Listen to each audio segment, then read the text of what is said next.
It's been a long time since Aaliyah died. She died in 2001, and she was actually the same age as me.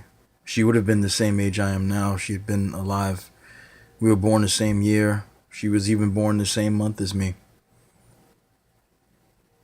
Sadly, unfortunately, we all know that she passed away in 2001 on that tragic plane crash. But she did leave us with a legacy of her music, and she did leave us with that last video that she did, her very last song, Rock the Boat.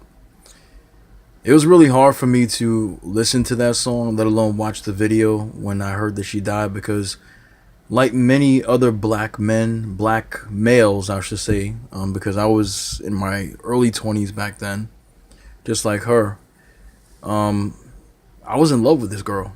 I really had a thing for her. I had a huge crush on her, and I thought she was one of the most beautiful black girls I'd ever seen. And there were a number of black girls I liked. I mean, there was Brandy, there was Monica, there was Maya. Um, there were so many of them back then. But Aaliyah really stood out.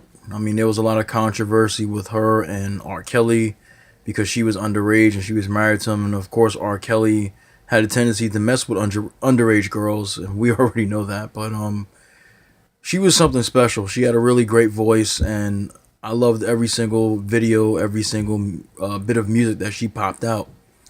I also was in love with her so much that I went to see Romeo Must Die because I'm a big martial arts fan. I was a Jet Li fan, and the fact that she was going to be in this movie with Jet Li, I thought it was amazing. So I went with my cousin to see it, and we not only saw it once, we actually watched it twice. I mean, she was just an amazing artist, even though she didn't really have a chance to really shine to her brightest light because, unfortunately, like I just said, and you guys know, she unfortunately lost her life in that tragic plane crash on the way back home. And I find myself thinking about her today because I was going through, some old music back in the day that, basically the music that I was listening to was like Al B. Shore and High Five and Guy and another bad creation. All these old music artists and old music that took me to a time when I didn't have to worry about propaganda and all this hatred in the world. And I came across Aaliyah's video "Rock the Boat," and I have her, I have her on my CD and everything like that.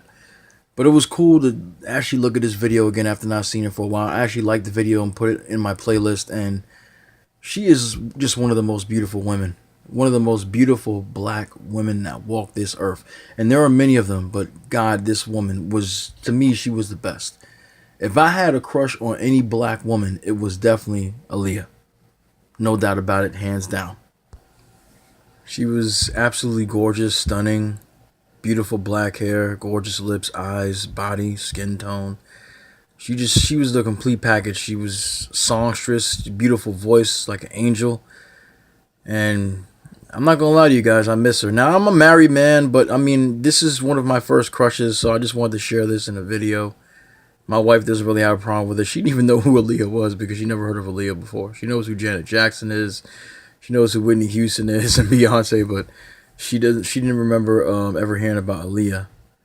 So I don't know if Aaliyah was big over there in Africa or not. I'm not sure, but my God, can you just imagine the potential? I mean, she had such potential. Can you imagine what kind of film roles she would have had now? Hopefully, it wouldn't be swirling. I don't think she was a swirler, but because I know she was mostly messing with black men. But can you imagine like the success that she would have right now at 39 years old, or in her 40s right now, if she were still alive? I mean, it's amazing. And I look back and I'm like, I can't believe it's been that long since she's been gone from us. I mean, I think that same year we lost Left Eye, who was one of my favorites in TLC, and I had a big crush on TLC as well. I loved Left Eye. Left Eye, even though she was like the thuggish, um, you know, ratchet almost. Some people want to call her ratchet kind of chick. I thought that she was one of the best on the group, and I did like T-Boz too because back then a black girl with that kind of skin tone and blonde hair was kind of cute. And now it's kind of like, you're trying to be like a white woman, and I don't really like it. But Aaliyah just stands out. She's up there with En Vogue, and she's up there with TLC. Definitely, she is one of my favorites, and she always will be. I'm just glad that we still have her music to fall back on, and we can close our eyes and listen to it and just imagine her and just fall in love with her all over again.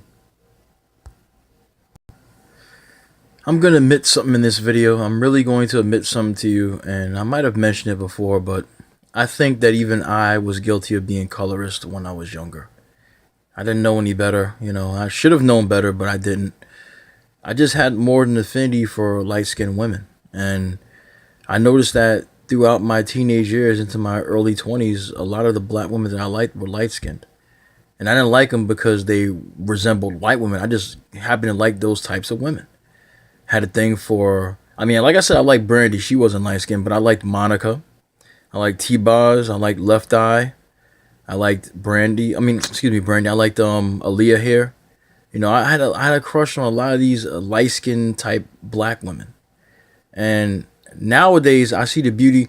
I see the beauty in black women, period, but I see it more in all black women now more than ever because I've grown up and I've matured.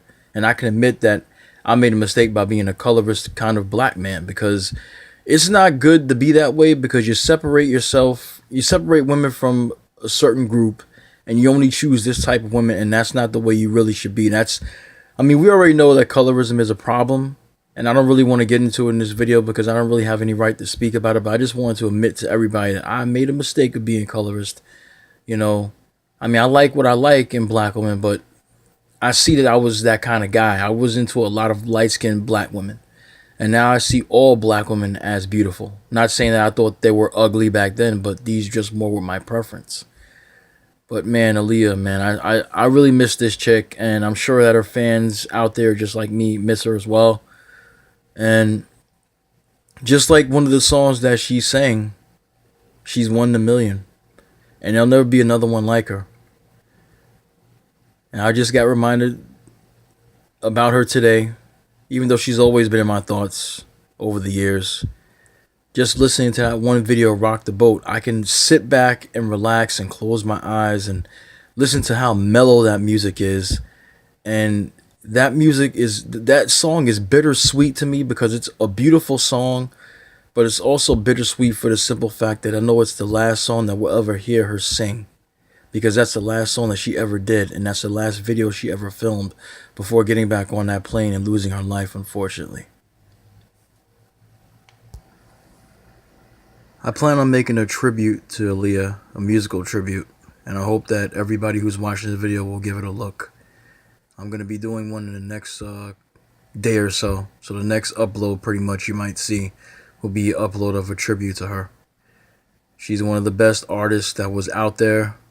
One of the most beautiful black women that walked this earth, and there are many, but she was one in a million, and she was an angel, and she will always be missed.